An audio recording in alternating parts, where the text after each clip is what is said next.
Piero Barone's silent fear. What if the voice fails? There is a moment just before the sound begins when everything stops. The breath is held. The body waits. The world narrows to a single point of focus, the fragile threshold between silence and song. In that sliver of time, half a second, maybe less, there is only trust. Trust that the body will respond. Trust that the instrument hidden inside the flesh will obey. Trust that what has always been there will be there again. But what if, one day, it isn't? This is not a thought that arrives with fanfare. It doesn't announce itself during applause or in the glow of stage lights. It comes quietly, in the early morning hours, in the stillness of a hotel room far from home. It comes in the seconds before sleep, when the mind replays every note of the evening and searches instinctively for imperfection. It comes in the awareness of breathing, something most people never think about, and the sudden, irrational fear that even breathing might be done wrong. For some, the voice is a tool, a skill developed, practiced, improved. But for others, it is something else entirely.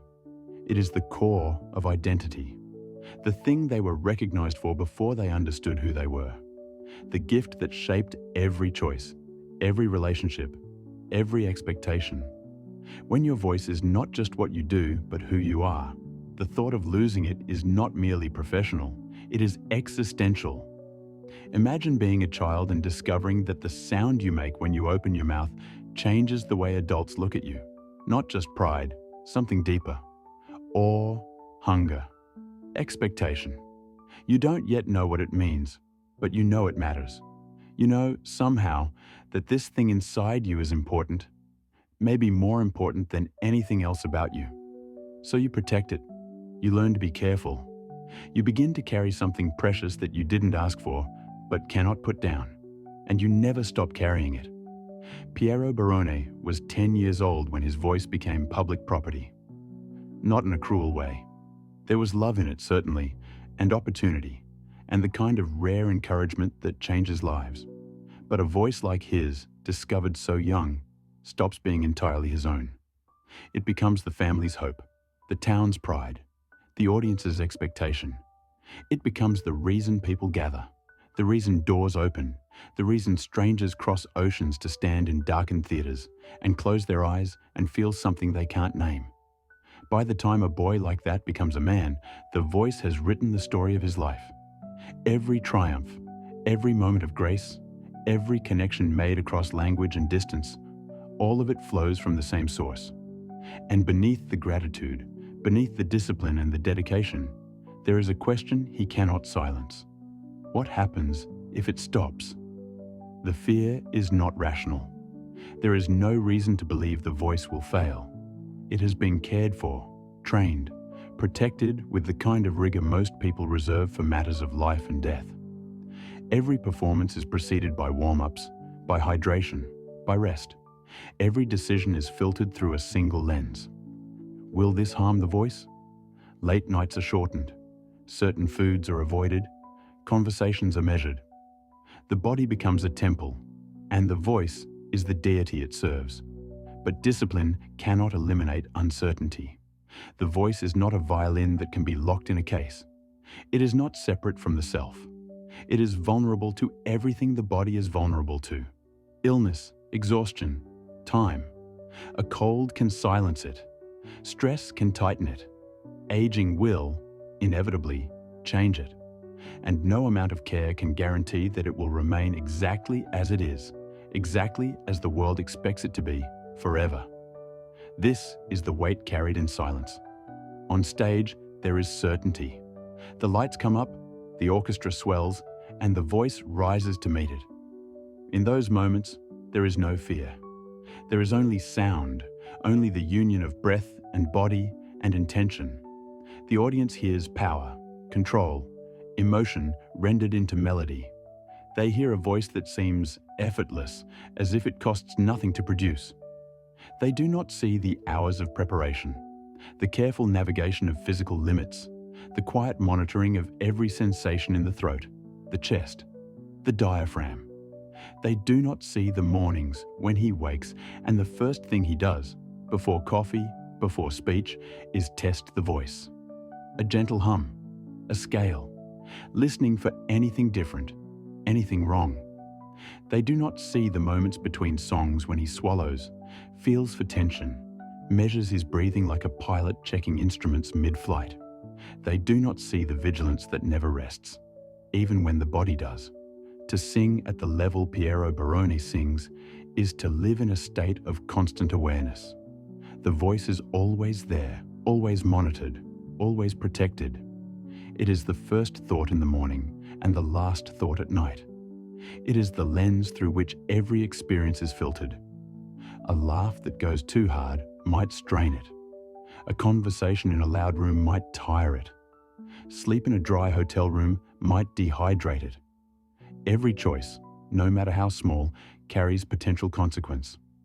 And yet, to the world, it must appear effortless. The audience does not want to see the labor. They want to believe in the magic. They want to believe that beauty is natural, that talent is limitless, that the voice they love will always be exactly as it is. They want transcendence, not humanity.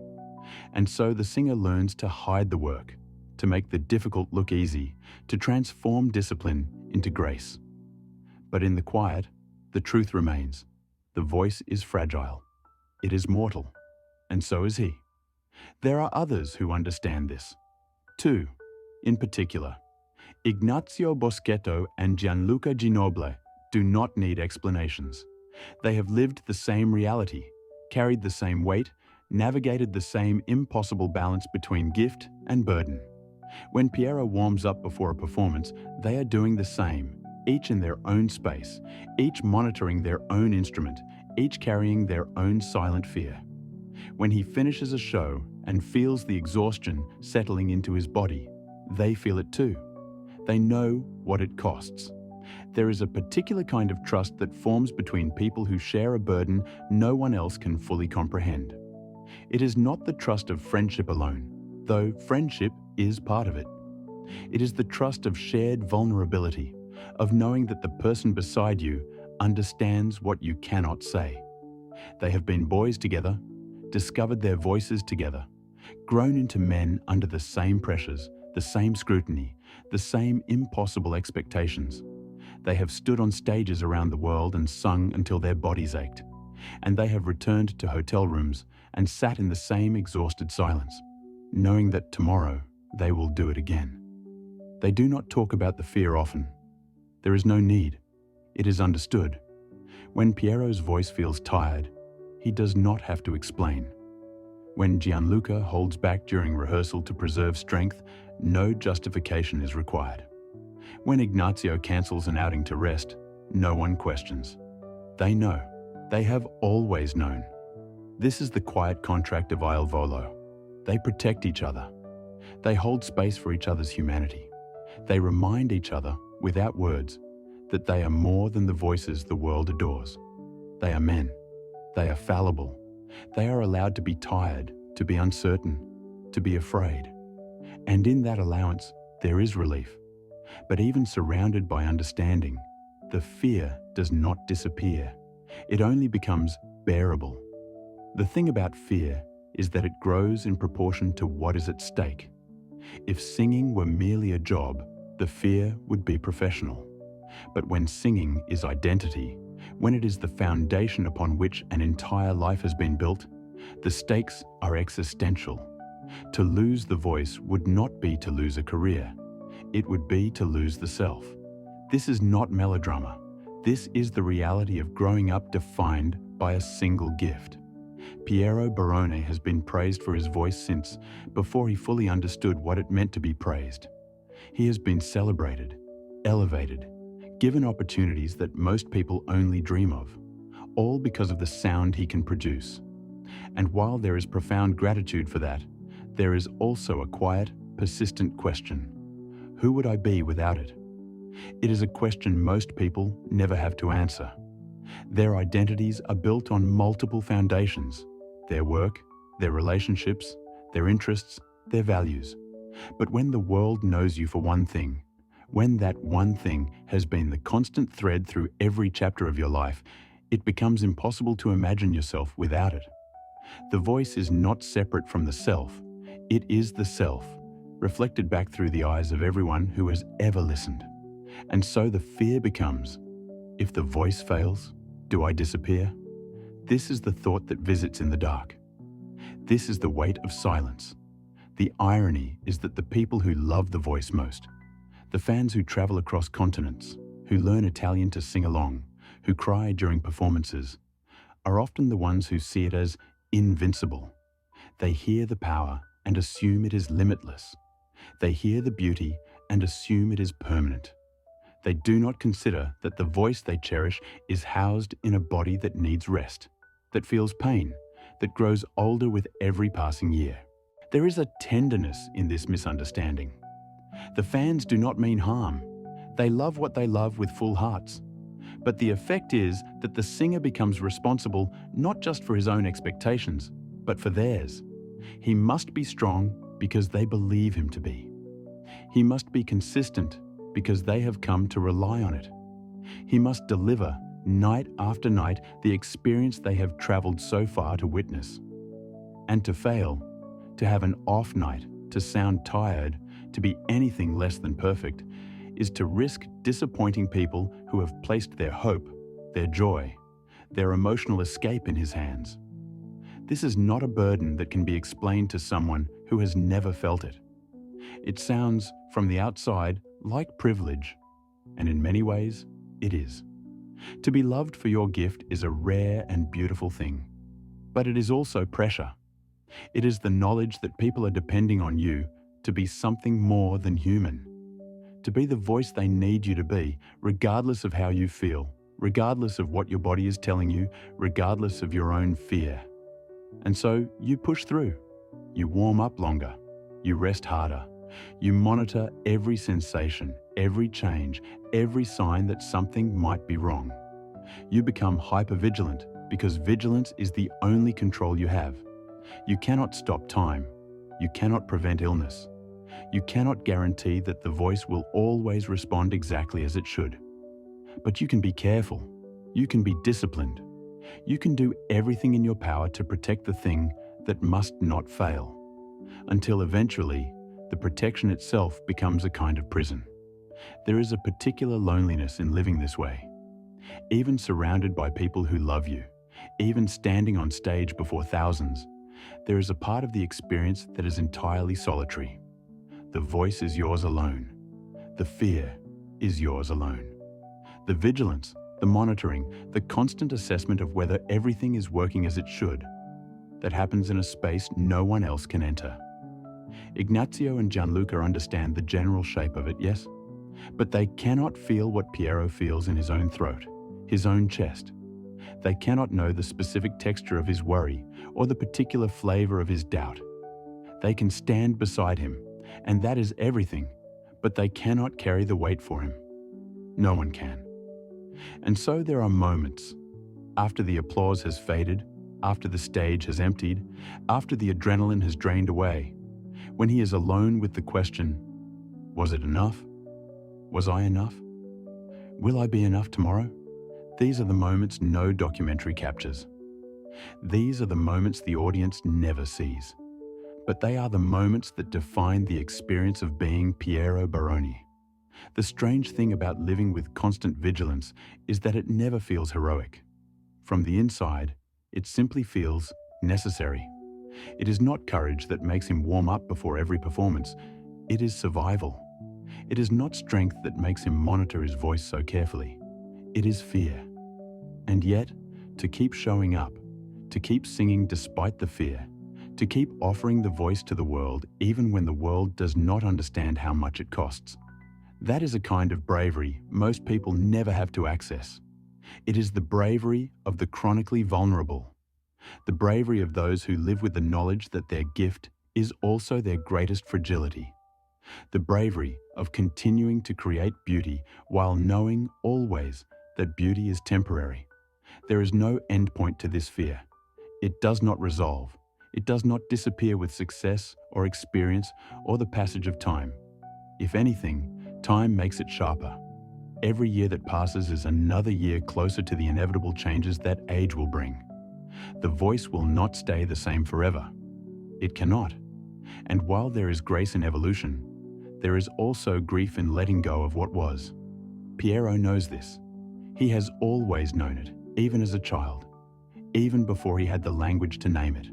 The voice he has now will not be the voice he has in 10 years.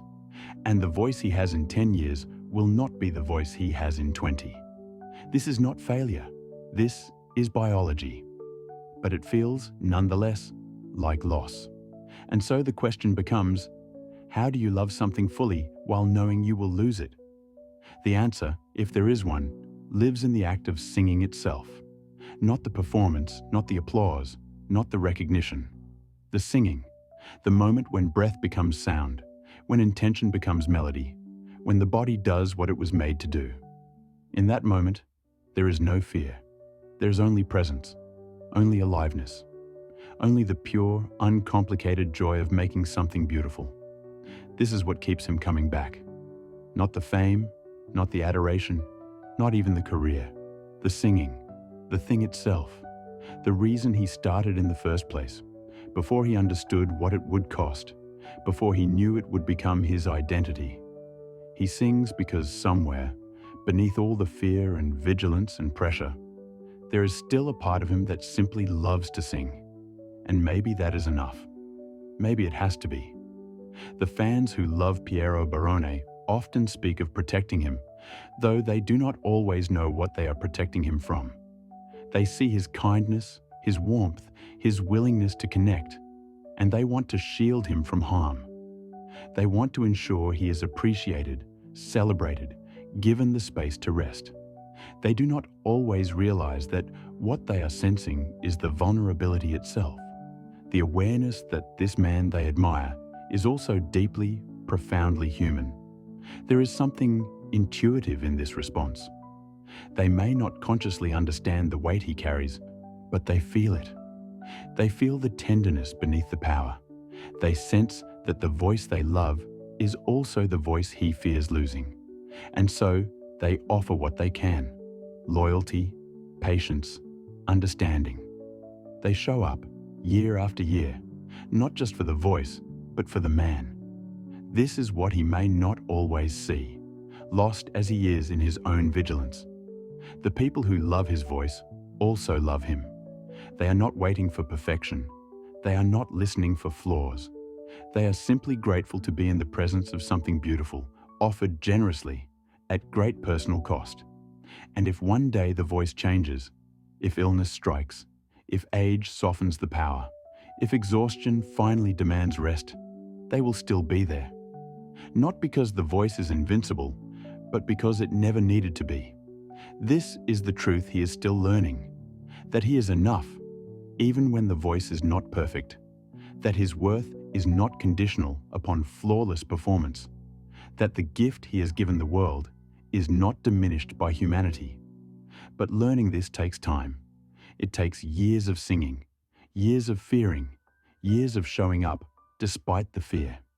It takes moments of failure that do not destroy him. It takes the gradual realization that he has survived every doubt, every off night, every quiet moment of panic. He has survived, and he has continued to sing. And perhaps survival, in itself, is a kind of triumph. The voice will change. This is inevitable. But change is not the same as failure. It is not the same as loss. It is simply the passage of time, rendered audible. And if Piero Barone can learn to trust that, if he can learn to sing not in spite of his mortality, but because of it, then the fear will not disappear, but it will no longer define him. He will still warm up in the mornings. He will still monitor every sensation, still rest when needed, still protect the voice with the same discipline that has carried him this far.